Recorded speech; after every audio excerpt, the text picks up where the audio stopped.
So you might say, well, why am I still kind of bullish on China? One, they can force population, which is going to be relevant for whatever comes after they pass through the eye of the needle to collapse.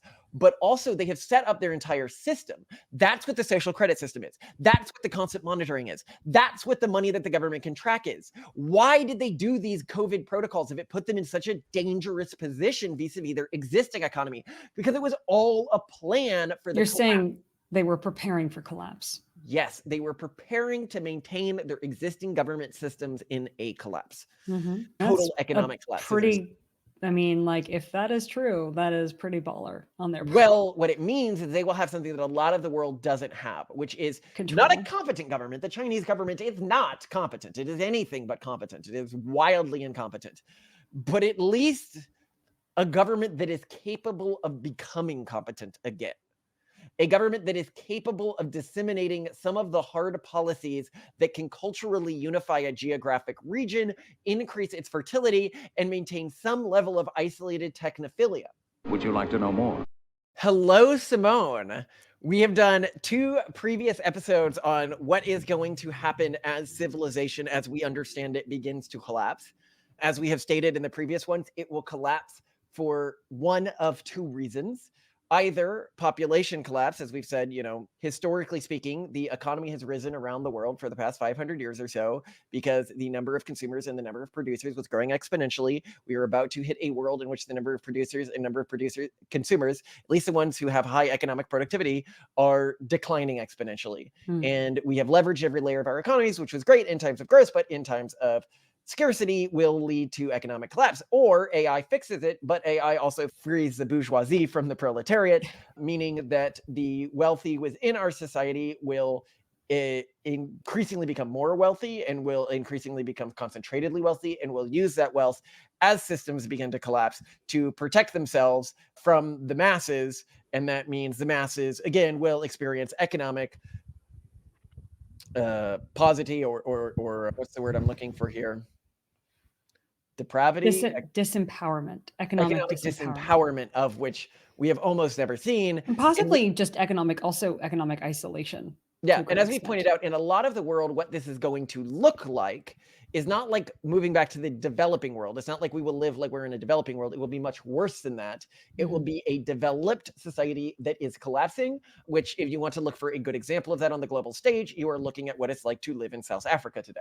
That is what most of the world is going to be like within our children's lifetimes. But this is the Western world. And when I say the Western world, I'm actually including a lot of the world, Russia, India, places like that. The one place that is really going to buck this pattern is East Asia. But East Asia is going to buck it for reasons that may be equally dystopian. Yeah. So this is very interesting. Africa may also end up bucking it, but you can watch our video on Africa and a pronatalist system in the future. We really don't know what's going to happen to Africa. We have limited experience there, but most of us have lived for extended periods of time in East Asia. So we have a much better understanding of East Asian cultures and how they are reacting to this. So the country that matters most for where East Asia is going in regards to all this is China. We can already begin to see China's reaction to rapidly falling birth rates, which is a restriction of, so first they just tried to force people. They were like, okay, get out there, have kids. We're telling you have kids. And people said, no. And China was like, oh, this hasn't happened before. Okay, well, we will restrict your access to vasectomies. We will restrict your access to abortions. And you're going to see what happened, with the one-child policy. If you look at like the year without a year? It was a summer without a birth or something like that.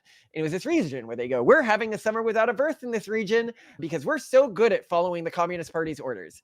And what they really just did was forced abortions on everyone who got pregnant and like murdering people. And it was horrifying. And if you want to learn more about it, look up other videos on it. It is almost as gruesome as you can conceive. Now, what we are likely to have is similar things. The summer where every woman gets pregnant. How does that happen? Well, you get inseminated when you go to a doctor's visit. You get inseminated when you get the flu. You get inseminated. There are so many ways that they could fix this if they really have to, is the way that the CCP thinks. And they could even do, birthing facilities. They could do all sorts of things that show sort of a top-down thought process that we wouldn't even consider in the West. Now, before they get to this, they're going to have to go through the needle, which is complete economic collapse. The Chinese system, and we can do a different video on this, is so fucked, it's almost impossible to describe how fucked the Chinese system is. A lot of people are like, well, no, it's just their demographics. It's not just their demographics. They get something like 83% of their energy needs inputted, and like 86% of that are coming from the Middle East. That means that they're going around like all of these people who hate them, like India, and through like the Strait of Malacca, which could easily be blockaded, or like it's they are in an incredibly vulnerable international position. Worse than that, they don't even produce their own food. The food they do produce is they don't even produce their own phosphates for that food. So they wouldn't even have the same food production they have now if they were blockaded. Oh, and on top of that, and they don't even need to be blockaded. You just need to have the beginnings of a collapse of a globalist system, which we are already beginning to see, which is what happens in this future. On top of all that, they don't even have water. Like they have water in some parts of China, not other parts of China. There's a great video on it that I'm going to link to here on China's water situation. But something like 96% of their water is just unusable because it's so polluted. And this is a huge problem when their current energy needs, like their current energy production within the country, is mostly coming from coal, which requires lots of water to make work. So, and then they require water to grow their own crops, which they can't even grow. I almost forgot to mention their huge infrastructure problem. To learn more about this topic, I check out the video China Has a Debt Problem 3 times Larger Than Evergrande by Economics Explained. And then their whole housing situation, which, okay, I'm going to quickly touch on this because a lot of people don't know what's going on with the housing situation and why it's so much worse than individuals think it is. So, something like 76% of all of China's wealth is in their housing market. Why is that? Because that has been the most stable of all of the markets within the Chinese economy. You know, historically, companies have, and the stock market has been really up and down because it can randomly be interfered with the state. But the state cannot interfere with the housing market in a way which would cause it to collapse, or at least historically it couldn't. Why couldn't it? Because when the Communist Party took power, what they did was they said, okay, we're nationalizing all property, all land in the country. And then what ended up happening is the Chinese, so if you want to understand how the Chinese system is modeled, it's kind of like states, but they're called provinces like you would have in the US. But in the US, a lot of federal tax dollars go back down to states to help pay for things. That's not true in the Chinese system. In the Chinese system, the provinces really have to pay for everything local themselves, and the federal tax dollars go to big federal national projects. But so it turns out that these states are not good at collecting taxes. Anybody who knows historically, that's a sign of an empire that's about to collapse. So there's something like estimated they're only collecting like 3%, 3.5% of the taxes are supposed to be collapsing. This is really in line with like a non-functioning civilization. But anyway, so how do they make up for this? What they do is they rezone land that is on the outskirts of urban centers as urban land, which allows them to sell it because rural land is still owned by the people in China. And then they sell them through debt that's taken out that's not supposed to be taken out by these like secret holding codes. You can look into this more, but essentially they are supplementing not having tax income with land sales at the provincial level. And this can make up like 33% of like a province's like ongoing operating expenses, which means that if the real estate situation in China collapses, which it's going to, and it is, also their ability to get government revenues also collapses to an extent that is not easily replaceable with tax revenues. In addition to all of this, their like whole economic infrastructure, their whole reason for existing on the global stage was as a globalist multi-country supply chain. So they would do one part within a globalist multi-country supply chain. Well, with COVID, they showed that they would just like close their ports, close their factories. And you're increasingly seeing them do stuff like this, which means that they are no longer useful as a player in a multi-party supply chain. Because if you block just one step, even if you're like one of 100 steps, you've blocked the entire supply chain, which means that if you're doing anything in China, and now needs to be lateralized in China now for minimal economic problems when they block supply chains. The problem is that China can't do any advanced technology. They just suck at it. Even Huawei's newest chip looks like it's probably based in Taiwan. They're pretending like they're making it locally, but that's wild. Like China can't even make chips for its own phones. Like the main thing it's doing. They just do not have this technological capability. So anyway, and as to why they don't have this technological, they had this huge project where like they were trying to do like simplistic things, like just make their own pencils that didn't suck. Like this was a huge project in China for a long time. Pencils. There was a pencil campaign. Yeah, there was a big pencil campaign that was like, I think up to like 2015 or 2016. So recent to just Wow. find out how to make competent pencils. I meant ballpoint pens. Sorry about that.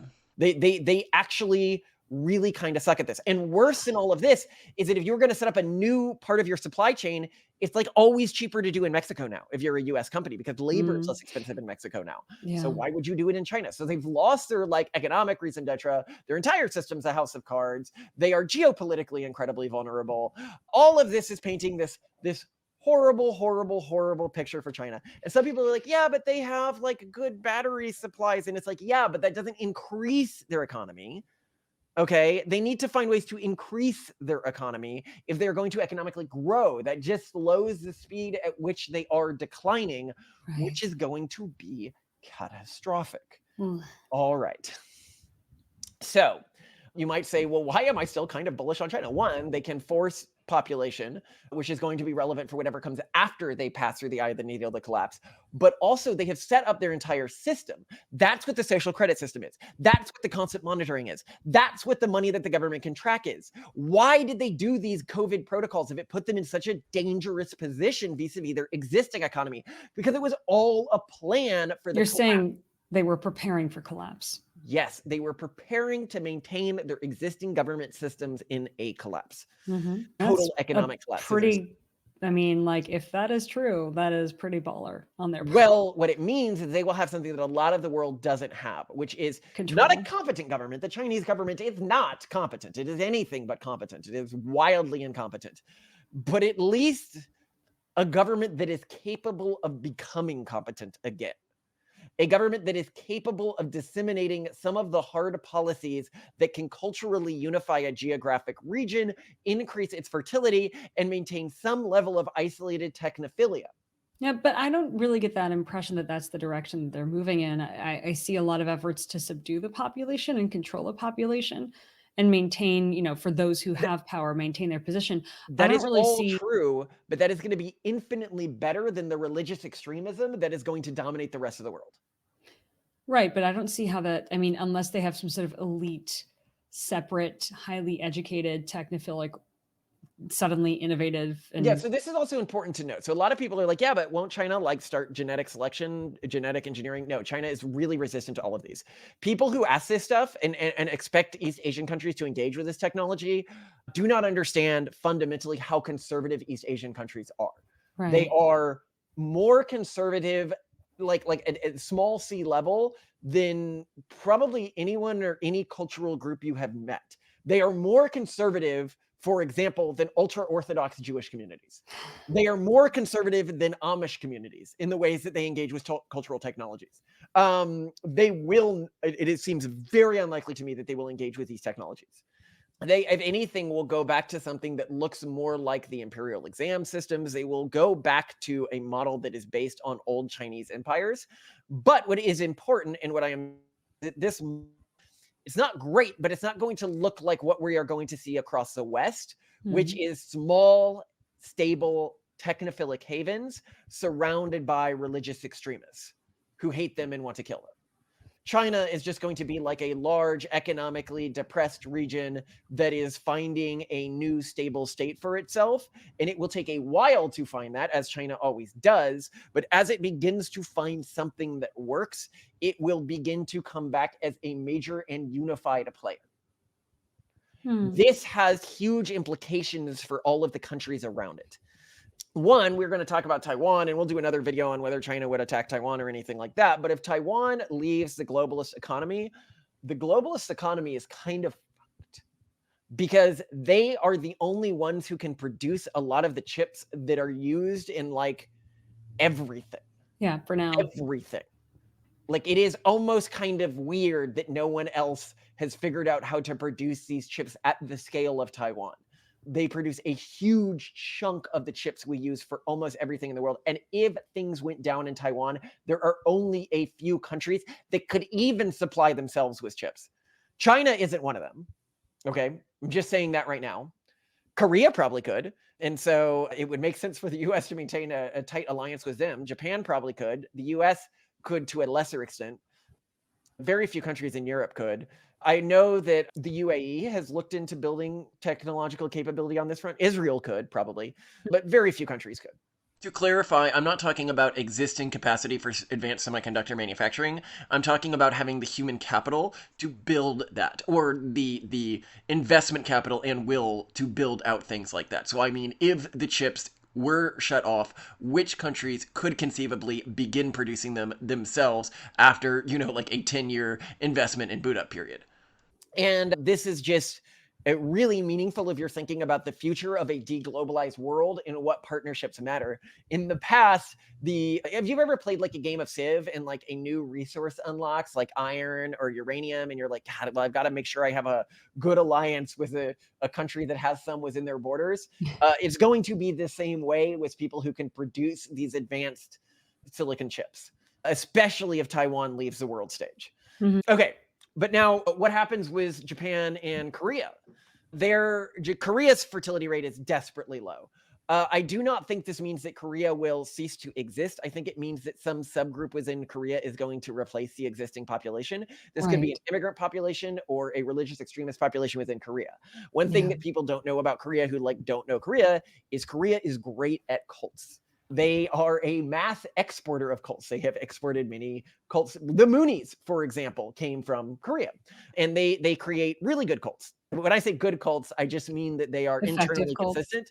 I Yeah. expect the future of Korea, when we say what's going to be, it will be a single cultural unit, which will make it very different from other countries around the world, but it will be run by a single, what we would today think of as a high fertility cult.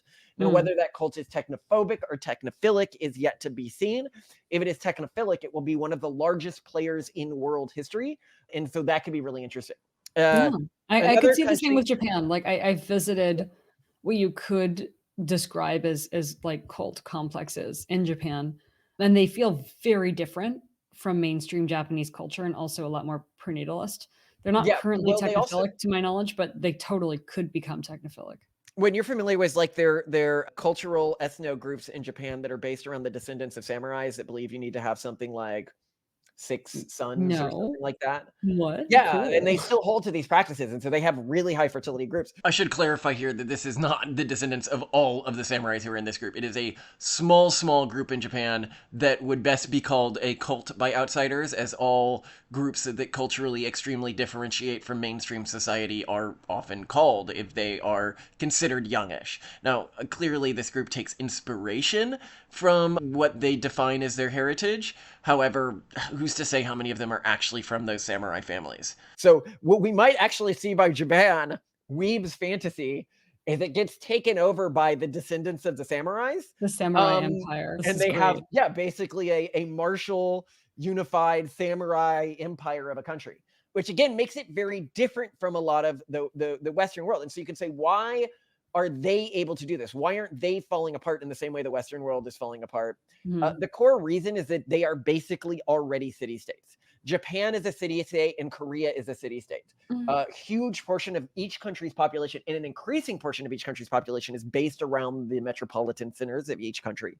And so is their economy, so is everything that they're building, which makes it easier to culturally consolidate, especially when everyone around them is so hostile to them. Mm. So that is the direction I think that those countries are going. If you look at, what's the word I'm looking for here? Indochina and Oceania, not including Australia or New Zealand. those are the two areas like Indonesia and stuff like that. Indonesia is going to be a really big player in the future. But how they're a big player isn't clear to me. They could be won by a technophobic population. Singapore obviously is really well set up for this haven state world that we're entering into that we've described in other videos. I think they're going to be a very large player. And if Israel ends up getting taken over by technophobic populations, the number one contender to be the core linchpin in the network of havens is going to be Singapore, if they can get their act together pro-natalist wise, which I suspect they will be able to because the Yeah. government there is sane.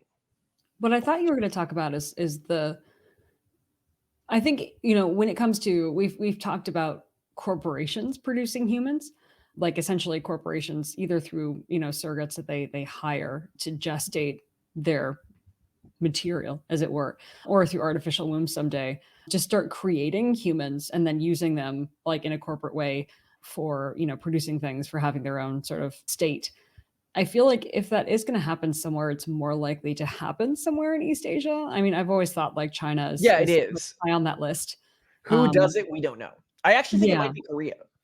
it could be. It could be. I But you mean, also got to keep in mind how conservative these countries are. Again, I say people expect them to be the ones that do the weird well, I genetic think stuff. this will happen in a somewhat post-collapse state. I think where like just people stop enforcing things. That the attention to this sort of goes down, and then at some point, some really entrepreneurial person is going to just go for it, ask for forgiveness, not permission, or not even that, because at that point, if they're the ones with the humans, they may be the ones with the power, so it won't even matter at Yeah, that so I point. could see something like this being done by like a Korean child. Mm. Their tribal system Samsung already. humans. Samsung humans Yeah, Samsung humans to live in your in their Samsung Samsung apartment and have your apartments. Yes, Samsung. yes. Yeah. Another country. So a lot of people are like, yeah, but what about the rising individuals today? Like we're invested in some countries like Vietnam, for example. I think they have a Mhm. really positive future in the near term. But one thing we have to remember about countries like Vietnam is unfortunately these countries that are doing well because they're developing countries today are doing well because of the globalist system we live in. The Right. countries that are going to be hit hardest as the developing system begins to collapse are going to be the ones that are what we call developing countries today. Right, And because also they're the ones sort that of have they're getting huge free rent when it Chinese. comes to the policed seas, like open shipping channels and demand from other nations. So, Yeah, so this is why Latin America is going to be hit so hard, and one mm, of the reasons why we just like don't even talk about like it does not matter economically in the future because Latin America has really tied itself to China. And yeah. as China collapses, specifically southern Latin America, Mexico is going to be fine. Like they'll partner with the US, but if you're looking at South America specifically, they rely too much on exports to China and the Chinese economy is going to stop. Like, what are they exporting? They're exporting like raw materials, like metals and copper and stuff used in this building craze. And these buildings are empty. A lot of them, they are trading like crypto. The reason why in China an unfurnished building room trades for more than a furnished room is because it is like an unmolested like token. Mm. They are a tokenized unit. And the reason why, and I didn't really get to this, like, why is it that the real estate always goes up? It's because everyone knows that when the real estate does begin to persistently go down, that's when the state, as they understand it, collapses. And so, if you can't take your money out of the country and the stock market doesn't matter, well, if the money is going to crash anyway, because it will crash anyway if the real estate crashes, because the government will crash, which is doing all sorts of funny things with their currency, then you might as well put it in real estate. It's the only place that makes sense. So anyway, anything else you wanted to talk about? No, but I hope East Asia does well, and I'd love to see things bounce back. I think the fun thing about them, and they're really like this is the area to watch. This is like the geographic zone to watch because I think it's the most wild cardy one because it's seeing such a profound, at least like in China, Japan, South Korea, such a profound crash that Yeah. like it's so hard to like who knows what's going to happen. And I think that's really it's both very dire but also possibly exciting if you're like, well, I mean, who knows? They're going to get really creative, possibly. Yeah. And it does make sense to keep alliances with most of these groups open while also correctly ranking their importance. And I think one of the big problems with Yeah. China today is people vastly overestimate its importance to the future of the world. Yeah. It's just not that important. I remember I mentioned this once on a call with one of these CCP Chinese whatever people, the high level person, and they got all mad. They're like, China has risen many times, and this is you see China has a long history and it always rises. And I was like, whoa, whoa, whoa, whoa. Listen to what you're saying. Why does China need to keep rising? It's because it keeps collapsing. And you are at the end of one of those cycles right now if you look at history. Mhm. Yeah. So yeah, China's just not that relevant from a future perspective. Taiwan is super duper duper duper duper duper relevant, like much more relevant. Actually, one of the funny predictions I have for the future, if people want a really funny prediction for the future, is I believe there is actually a good chance if China doesn't successfully take Taiwan, that in 50 to 60 years, there could be a real possibility of Taiwan taking China. Just because they will be economically so much more productive than China, so much more important to the world stage. And China itself, there is a small chance. We've talked about all the systems they've put in place to allow the system to collapse while still maintaining centralized control, but that centralized control falters, or you end up getting fights within the CCP, which ends up subdividing the country. As has happened before in Chinese history, everybody knows about the Warring States period or the Three Kingdoms or and this weakens them enough that Taiwan can come in and begin to take them one at a time, which could happen. That would We'll be an see. interesting twist of fate. Anyway, yeah, any other thoughts? No, love you. Love you too.